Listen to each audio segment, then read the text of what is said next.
Hello, I'm Sarah, and I am the instructor for your COM340 class, Conflict Management at Western Oregon University.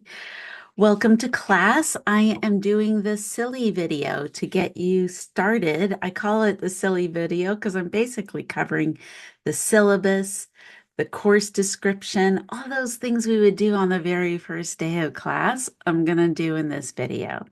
And I'm going to hopefully give you a good overview of how we're approaching this topic because it has a lot of breadth to it, meaning that it can be applied in a lot of different ways. And I think every term we could teach it a whole 10 weeks on just a lot of different parts of it, of conflict. But this class is focusing on interpersonal conflict. So if you have your Canvas page open, maybe that's how you found this video. You were on Canvas and you clicked on it. I have the syllabus that I am working from, and I have on my second screen the module open so that I can navigate as I tell you about the class. Let's see, if you are using your phone though, it might be hard to follow along from the video to the Canvas app. The Canvas app is very different than the desktop version of Canvas.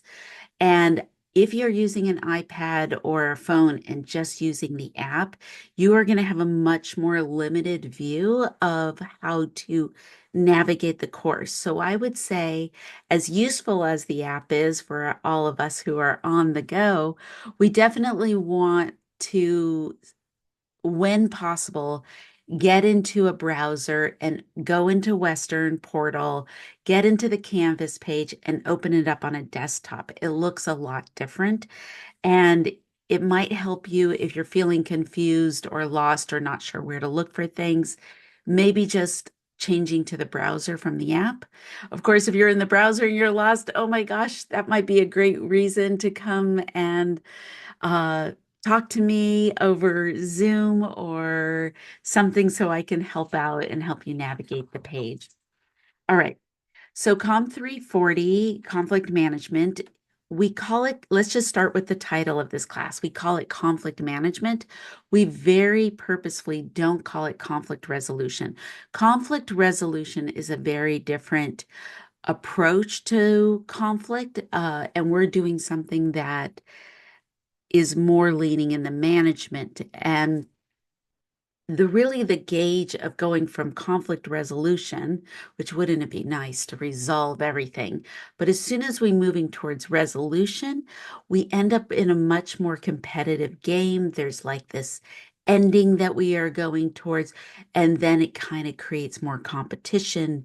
And with competition, we get a lot more aggression, and sometimes we step out of our compass of how we are trying to be in the world. When we move towards management, which this class is doing, we are focusing on how conflict being inevitable. We need to kind of recognize that conflict is inevitable. There's actually no way to really avoid it. It's going to pop up. Those points of friction, whether they're minor or uh, grow in scale to major conflicts, they are not avoidable. They're going to happen. And so that means that we are really trying to think about how we are managing those moments for the well-being of ourselves and the well-being of others. So we have a approach in this class that is looking at the health benefits of managing conflict and the importance of that on the well-being of the relationship as well. And whatever that relationship is, right? In this course, as we focus on the nature of conflict, and we're going to fill your toolbox. I mean, make room in your toolbox for tools and strategies, because I'm going to fill it up with lots of different uh, communication tools and perspectives and all different emotional well-being, how to self-regulate in a difficult conversation. Like, we are just going to fill up your toolbox with tools. Not all of them are going to work for every single person in the class, but we want to give you a lot of understanding so that you can find the ones that will be better. And then you're going to want to apply them to that relationship. What relationship? Well, that's up to you. You should have some relationships in mind as you traverse through the course, as we go through the term. I want you to think about uh, friendships, roommates, workplace colleagues, or customer service.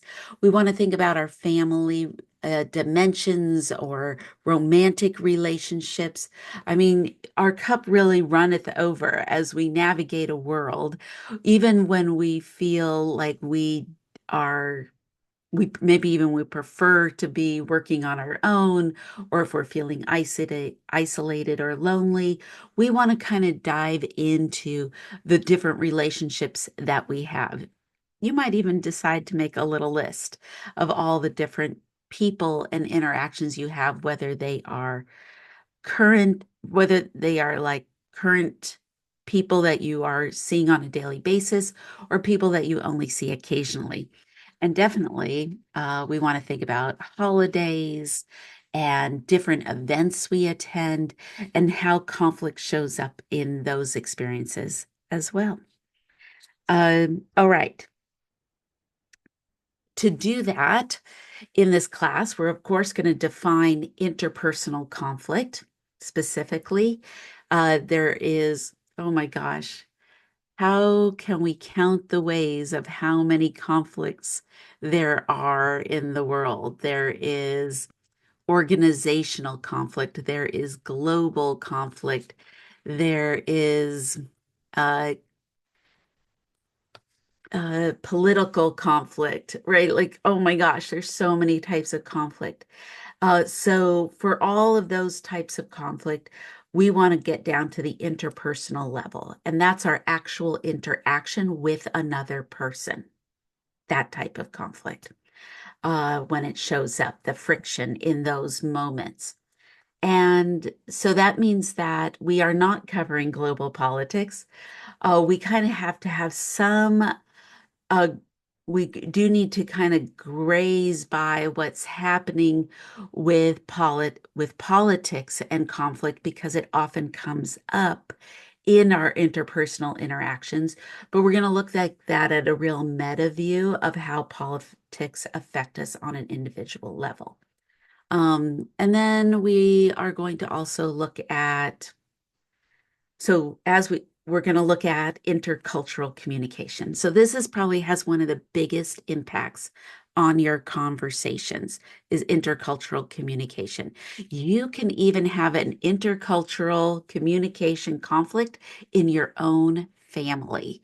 So you do not have to travel outside of your city, out of your state, out of your nation to experience an intercultural conflict. And we're going to look at intercultural not as labels of national identity or labels that are other ways that we do identity and culture. We're going to look at communication cultures.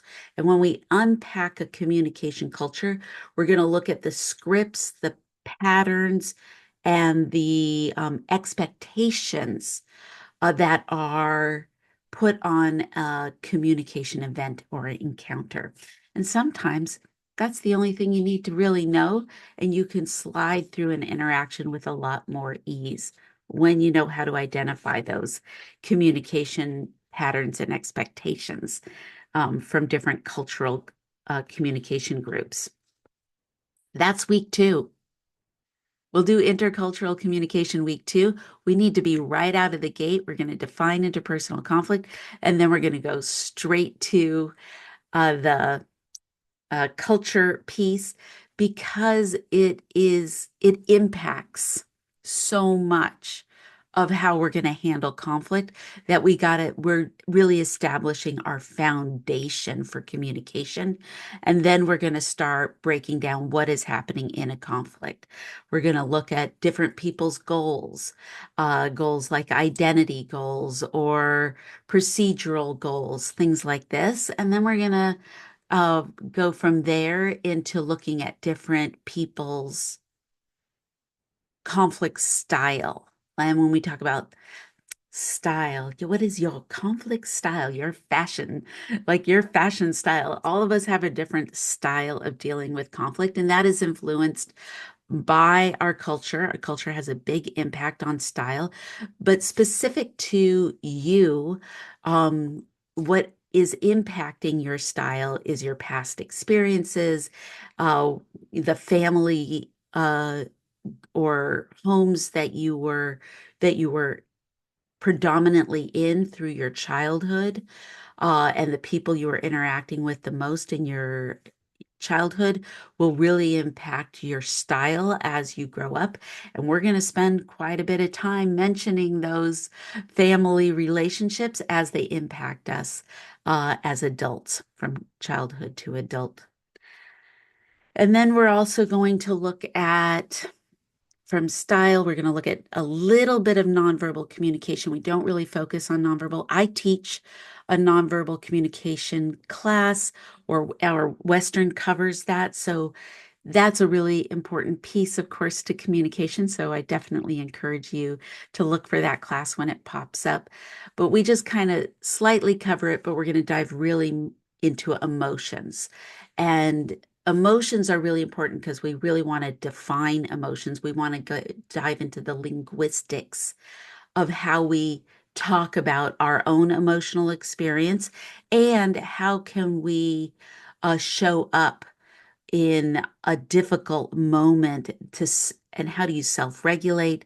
How do you help someone else who might be having trouble self-regulating, even if it means toning down what's happening in the moment, or maybe showing up in a different way. And we're going to give you lots of tools for emotions. And we also will go into metaphors and communication, another kind of linguistic understanding of how metaphors help us understand conflict. And so these are some of the content of the class, and this is what we're going to be, kind of some idea of what we're going to be covering. Okay, I'm looking at my syllabus here, and I've got the Canvas page open. I don't want to forget that. Okay, I have the accessibility statement in the syllabus, but there's also a page on our Canvas page, a link to it right away when you open the home page. It's in the Start Here module. So if you're in the app, it's going to be in the Start Here module if you're trying to find it. Once you're in there, it gives lots of information, not just the Office of Disability Services, ODS, that we have on campus, but I try to list some of the services and other things that might be useful for you. I also have some statements like from me, like if some ODS has you need to kind of get through the office and a lot of bureaucratic steps to get o the Office of Disability Service to create accommodation for you. But if there's something I can do, let me know. If I will absolutely be willing to try to make something more accessible if I can. If it's beyond my reach, we'll just see what else we can do. Or if there's other challenges you're facing, let me know so that we can make this term a good learning experience for you. And if you are feeling like you're using the words, I'm confused, and this is for all of us, that usually means you're experiencing something you've never experienced before, and your brain can't find the thing to relate to. When we're not confused, it's usually because things are predictable and we have a lot of knowledge and experience with them. But maybe my course, of course, I do see some really familiar names in the people list. So hello, returning students. But for my new students who haven't taken a class from me before, I do have it laid out in a very specific way. And profess from Canvas course to Canvas course, from professor to professor, I know it always looks a little different. So that would be a great reason to contact me and jump on a Zoom call. And if you feeling like things are too confusing because they are too new, I'm here to help. Okay. That reminds me, as we're in the Start Here module, we have the syllabus. I would go ahead and take a look at the syllabus, print it out, or use it as a digital copy. It's up to you. I definitely, if you are I don't know how you organize your things, but I definitely encourage you to open a folder in your on your computer or in a Google Docs. Open a folder and label it with a COM340 Fall 24. And then when things like the syllabus or things like that come up that you really want to remember or put emphasis on, throw it in your folder. And then you may not have to necessarily always be online and clicking around to find something. You have it for yourself. So just a little uh, suggestion for how to keep track of that. But in the modules, the Start Here module has everything. Also in the Start Here module, besides the syllabus, is my late work policy. The late work policy is I accept late work. That's my policy. Now af there's a point penalty depending on the distance of lateness that we're talking about. So most of my things are due about 9 p.m. They don't go till midnight. 9 p.m. Or 8:59 p.m. is when things are due. So that means that uh, my late work policy says if you would rather work till midnight or 1 or 2 in the morning, or maybe you just want to go to bed early, you're not feeling well, and you want to get a good 12-hour sleep and wake up in the morning, you have 24 hours before the first points are deducted. So you don't have to tell me it's coming in late. You don't have to ask for an extension. Those are you. There's no reason for you to tell me about that.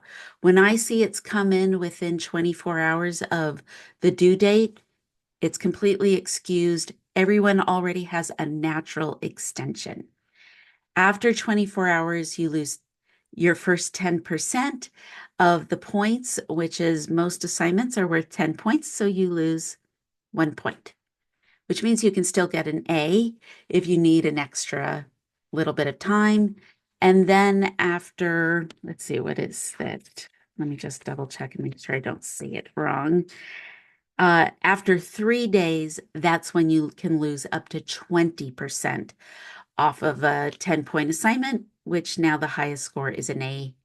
And I take off late points after I've graded. So if I grade something and you get 8 out of 10 points, and I see it came in over 3 days late, you will lose another 10 points, and then you'll be at 6 out of 10.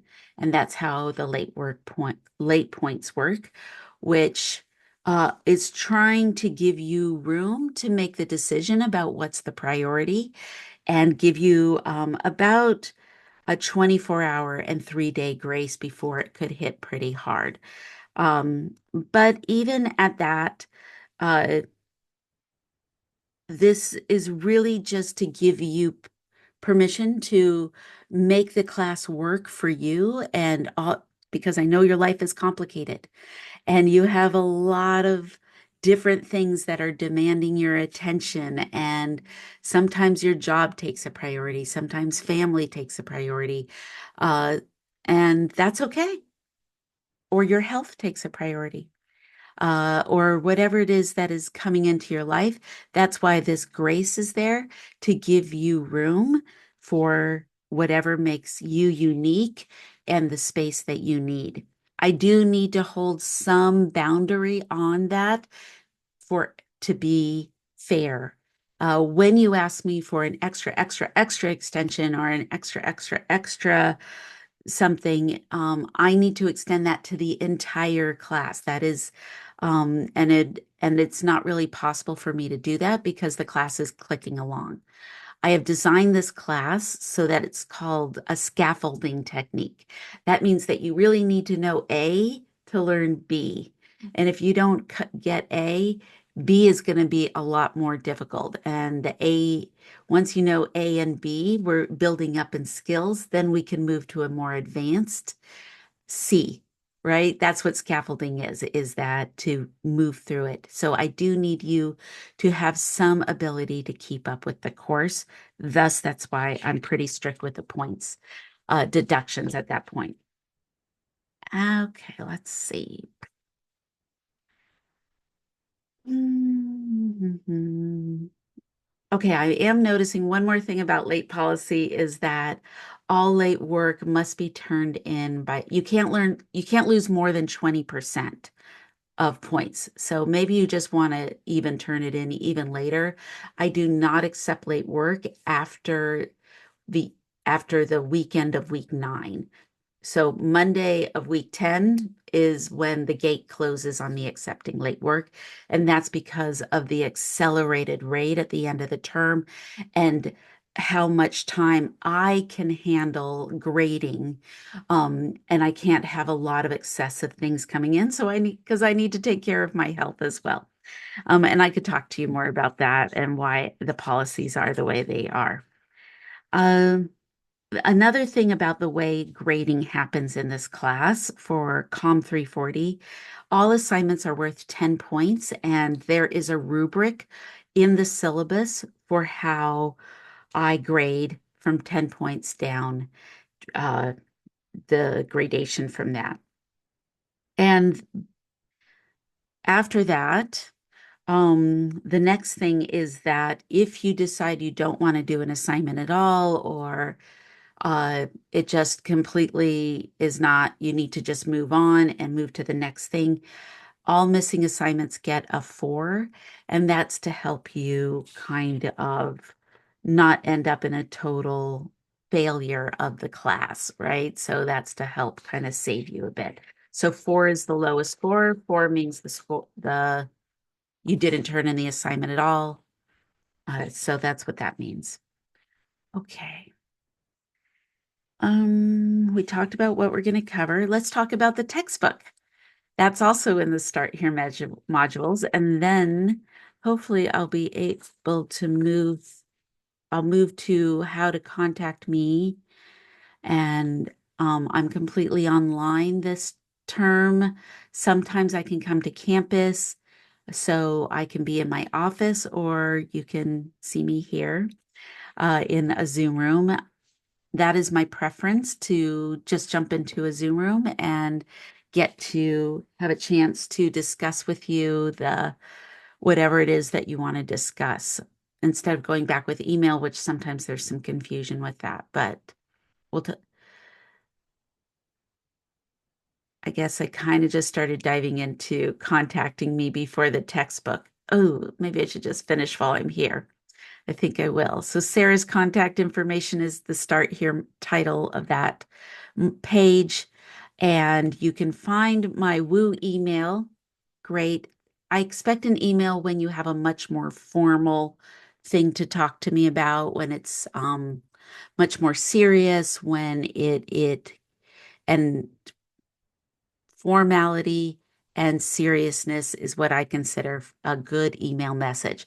Otherwise, my preference is Canvas inbox. I don't know about you, but my Woo email is every day filled with all sorts of things. And then your email comes up, and I put a lot of priority on my students, but it's really hard to find your emails. Make sure if you send me an email in, you put in the subject line the class COM340, and maybe like reading, vocabulary, team meeting, something to signal me what the topic might be. And then I expect a lot more verbiage in an email because of the formality of it. Some context, you want to fill it in a little.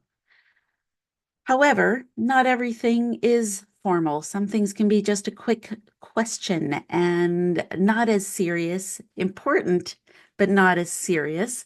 And so Canvas inbox is a lot better. And then the subject line, you can just put in the topic because Canvas helps us out a lot by labeling the email what class you're in of mine. Yay, and what class you're referring to.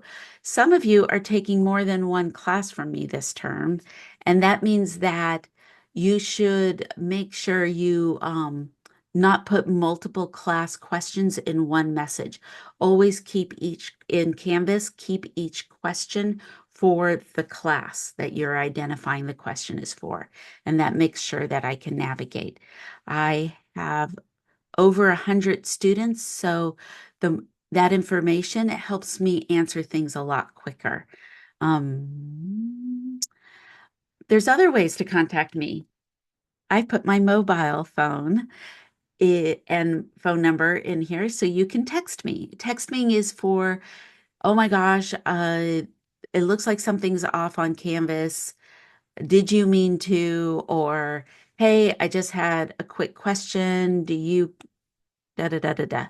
You know, these are great text messages. And if you want to talk on the phone, I really don't like using the Zoom Western Oregon University phone. I like using my mobile phone. And so that means that please don't. I mean, I just hardly ever have Zoom open on my computer. So it could be once a week I open Zoom. That's a long time to wait for a response to a phone call or an SMS message on Zoom. Instead, let's use Canvas. Let's use my mobile device. Let's use Western Oregon University Gmail. And that would be a better way to handle that. As I said, I am working from my home office and I'm here quite a bit through the week. So go ahead. The link to my office Zoom is on Canvas. So if we do make an office appointment, I can always send you the Zoom link, but it's right there in Canvas. So you can just go click on it uh, or that's another thing. Like you can text me and say, are you available to jump into a Zoom room and answer a question? And if I am, let's go. Sometimes you don't need like an appointment that's days away, weeks away, maybe it can be the same day. Give me a shout out. Let's see if we can make it happen. All right, now I guess I'm talking about the book. There is no book that is required to purchase for this class. If I have any reading that I need you to do, it'll be in PDF form posted to the Canvas site. However, we are using a book called Interpersonal Conflict by Hawker and Wilmot. And Hawker and Wilmot are really the driving force behind the way that I've created this class. Even though this book isn't required, if you can get a hold of an older edition, because this book is really expensive. It's prohibitively expensive, like yikes. I'm almost embarrassed that I've even posted it all. But find an older edition, or if you want to rent the book for the term, or if you want to get an ebook, it will help you navigate this course, and the course might make a lot more sense with this book. But again, the readings that are required will be posted. You do not have to purchase this book except for a more in-depth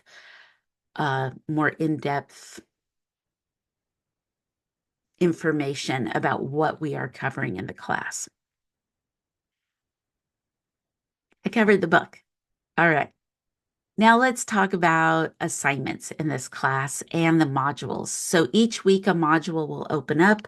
I have it divided from the overview page, and that's where the learning outcomes, the assignment list is, and links to that module that you're already in. But it's a good way to see it all together if you want to look at the overview page.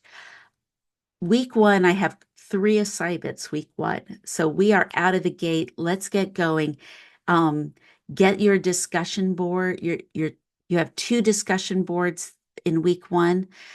Go ahead and get that first post up as soon as possible. It's due right away. And then there's another discussion board that will open up later in the week, which is a follow-up to the first one. And then again, you want to jump right in. The sooner you can get your things up, better. You also have to come back and do your replies, but just get your first post in there. I know sometimes people want to put up the first post and do all the replies and check and be done, but maybe flesh it out. This is one of the ways that one of the tools we're using to build an online learning community. And if you get it all done, you miss the opportunity to see the breadth of all the people that are here and what everyone has to say. I know you don't have time to listen to everybody. That's my job. I listen to everybody's post. I read everybody's post. I'm only requiring you to do a few, but it's good to just scan and go back and take a look. And it will help you navigate where you're at with the class and what other people are doing. And you're going to see it's a great way to make sure you're on track. We have one report due this week. This is kind of a reading and writing report.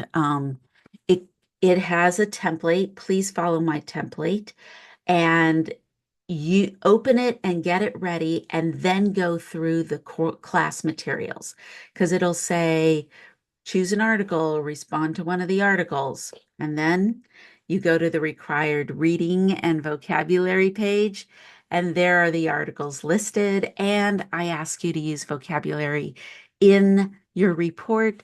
So there it is. Required media. I have some videos posted and I have a podcast posted. You do have to respond to the videos in your report and the podcast. If you are not a podcast listener, not everybody is. Every podcast I post has a transcript available. Sometimes it's easier just to scan the transcript, get the idea of the material, pull out your quote and do a response, and then always go back to that vocabulary, get that vocabulary into every response.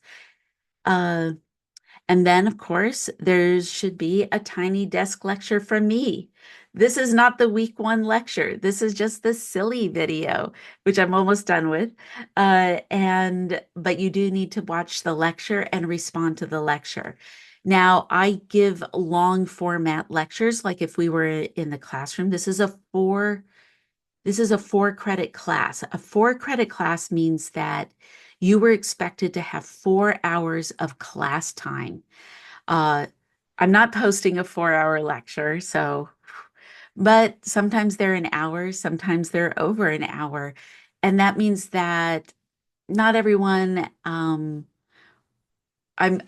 not everyone wants to listen to me for an hour. Okay. I 100% hashtag understand that I'm not everyone's cup of tea. So you can put me on 2 times speed, or usually with each lecture, I have like because they're YouTube uploaded to YouTube, you can see where the chapters are and go to the chapters that you find interesting, or a way to navigate back to the point that you really wanted to listen to in more depth. But just so you know, like I will be how I talk about this.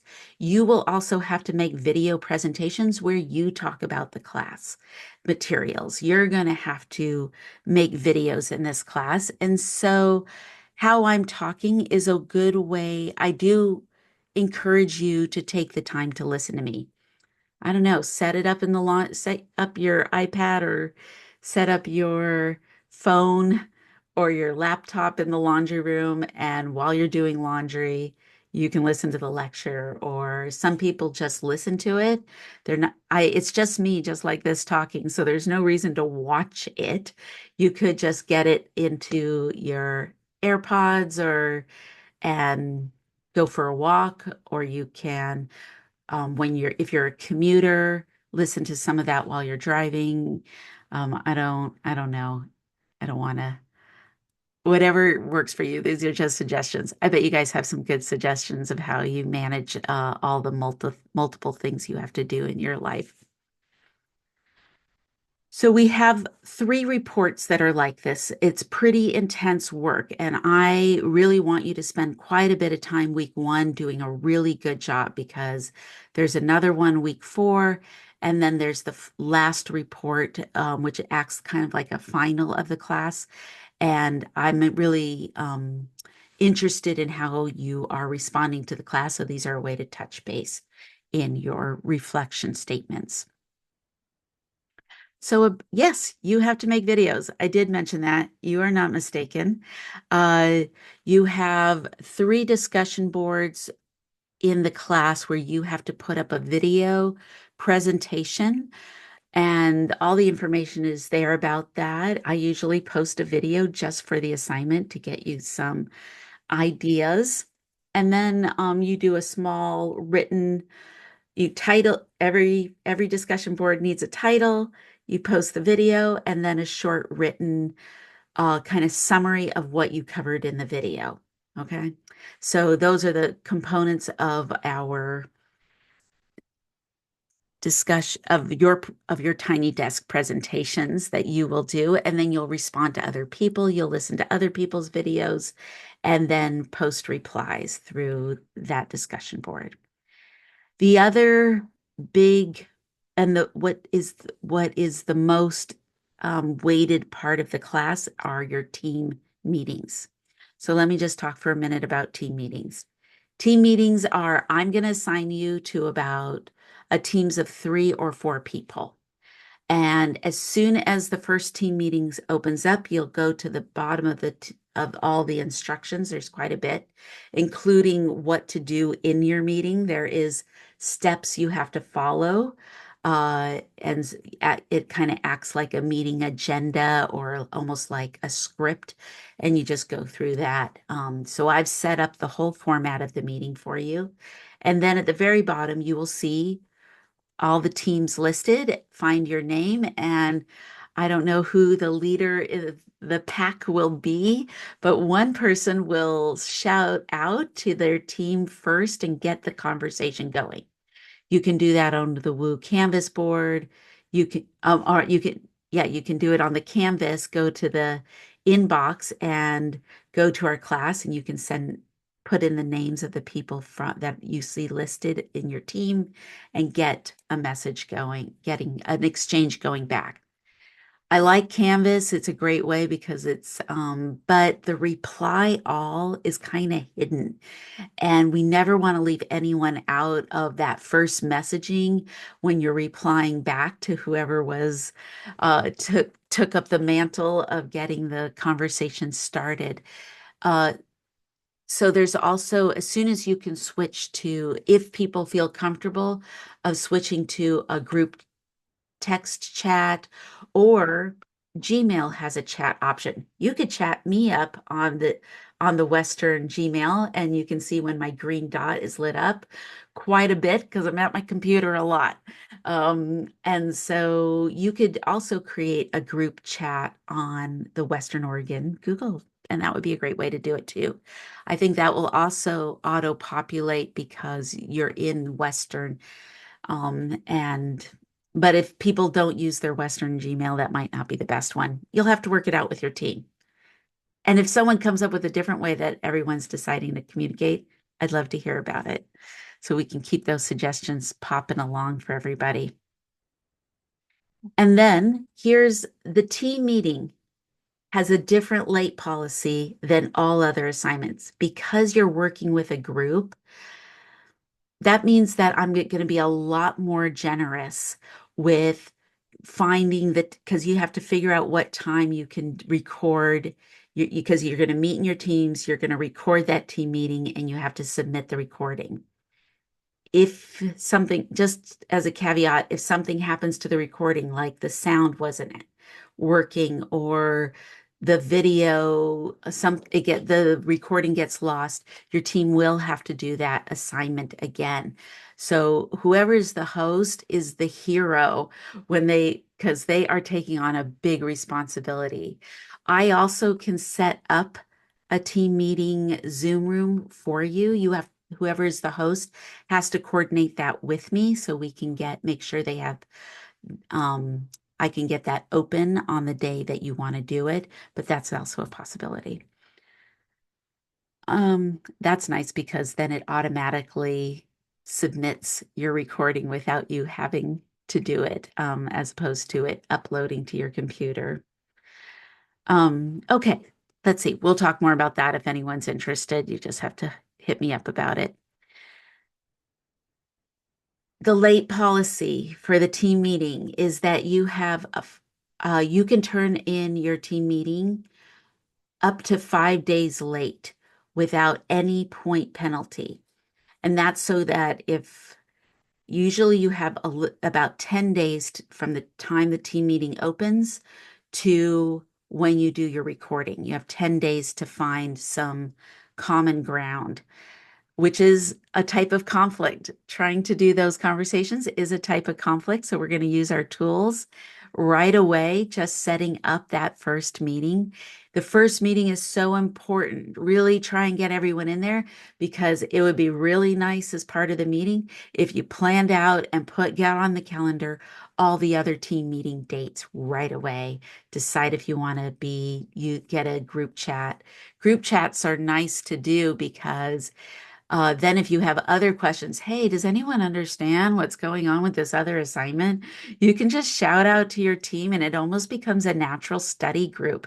So let's try and figure out ways for that team to be supportive. Another reason why that extra 5 days, you really don't want to, you want to try and get it in on time and then use the 5 days as a buffer that if someone got really sick or there was some family emergency or they got called in on a shift that was unexpected at work, then maybe the team can hop to the next day and just change the day or even just shove out a couple hours. Like, let's keep the communication. It's a communication class. Let's keep the flow going and look at ways that we can support each other to accomplish this assignment. This assignment has a lot of its own instructions, so there'll be its own video to go with it. All right, I'm looking at the assignments and I feel like we have covered the class. We covered the textbook. Let me just look at my paper syllabus here. Missing a team meeting, check. Being inclusive and creating a civil learning community, check. Quality work, late work, content we're going to cover, reading, and other information about expectations. We covered a lot. All right, everybody. Welcome to class, and I hope we have a great term. Stay healthy out there, and I look forward to meeting you all. Bye-bye.